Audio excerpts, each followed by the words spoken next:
Welcome, everyone. If you're watching this, that means you have the personal cash flows spreadsheet, which I shared with you. I'm really excited to kind of take you through that. Thank you so much for using it, and I've gotten a lot of questions about it. So let's just jump right into it. Here we go. We have our month, September.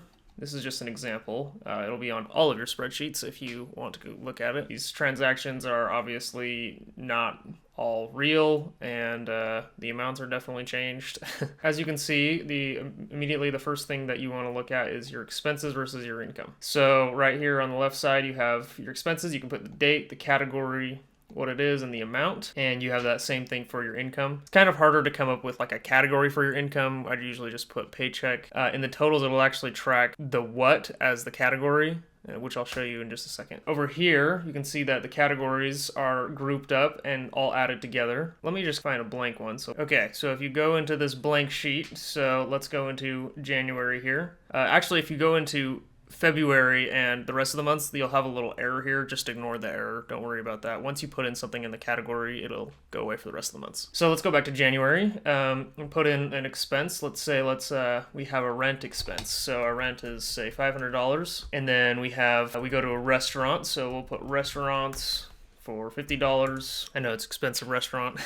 We'll say we bought some groceries. So grocery is another $50. You can see that these things automatically add up over in the categories. Okay, so let's say that we have another transaction, which is restaurants. Let's say we go to a restaurant again. And notice if I put in a capital R, then it's actually going to make a new category. So we don't want that. We want them all to be in the same one. So make sure it's lowercase if you do lowercase. And let's say it's another, $40. So then it'll add that to the other restaurants category, and you have a total there.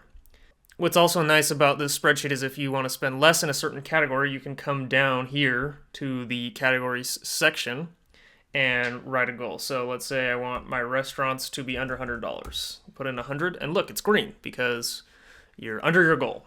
But let's say that I go to another restaurant and it was $50 more. Oh no, I'm over my goal, so my goal will turn red. So that's something that's cool about the spreadsheet, is you can set goals for your expenses and things like that. Okay, let's hop back to our example here. So as you can see, you put in all your transactions for the month for both expenses and income, and hopefully your income is greater than your expenses and you have this amount of profit. So let's go over to this section over here, which is kind of your investment section. So a lot of financial counselors say you should invest 10 to 20% of your income. If you want to change this, you can just come over here and press like 20%. It should go up. You can see it pretty much doubled there. And that's your suggested monthly investment. So I'm just going to leave this at 10 for now.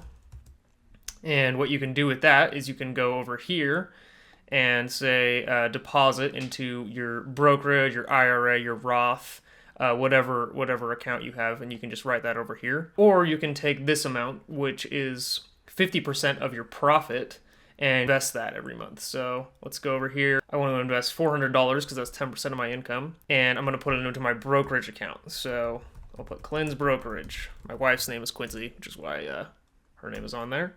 We'll say that's January 10th. I put that in, and I put in $400 because that's the amount that was 10% of my income.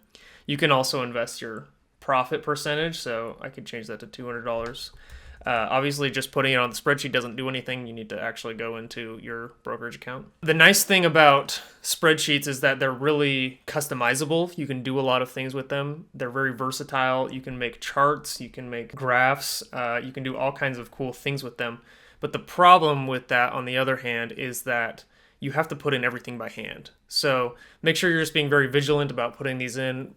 Try to do it once a week, maybe more than that. If you have time, just whenever you're bored, just go ahead and put in your transactions there. The next section I want to talk about here is your net worth section. We kind of talked about putting in, depositing into those things. That's just for your own record. Here you can put in each month. So this month is, I said January over here. That's supposed to be September, my bad. But we'll go over here, and you can see last month I had $33,000, and looks like my stocks and things in my brokerage account went up $2,000. It'll say that right here, and it'll give you the percent change. So in that account alone, I made $2,000, and it went up 6%, which which is great. You can go through and look at all your accounts and see how they're changing. You have to manually put in this month every month, but then it'll carry over. So at the end of every month, just go through all your balances, your checking, savings account, and including in your debt, and just put in those things. You can see your assets, my assets have appreciated by 2%. So my savings account actually went down, so my total net worth, well, in the assets section, went up just 2.74%, which is still really good. Let's go to liabilities here. So this is where you put your debt. If you have a mortgage, if you have a car loan, a student loan, whatever it is, make sure you put it in as a negative number. I put a little note there to remind you, because that's how the formula will track your percentage change. So you can see my net worth went up because I made my debt payment, and my debt went down by 9%. And so I'm doing really well on my loan payments, and I'm trying to pay those down. Here you can see our total liabilities. We're doing well on the liabilities. Our total net worth went up 7.3%, or $3,500, which is great. Just make sure you're updating your net worth once a month, and you're updating your transactions about once a week or whenever you have the chance. Just to finish it up here, let's go to our totals section. So here in the totals, we have it broken up by quarter, and you can see a breakdown of all your categories every month. You can see I spent $3,263 in January, and you can see also if it's above average or below average. So the red means it's above, green means it's below, and you can kind of look over here to see, oh, look, total for this quarter, I spent this much, and you can also see the year to date when you have more months filled in. Obviously, this is just the first quarter. And you can also see the average. So this will actually compare it to the year-to-date average for the rest of the months. And then you can go over here, look at your expenses and some pie charts for that.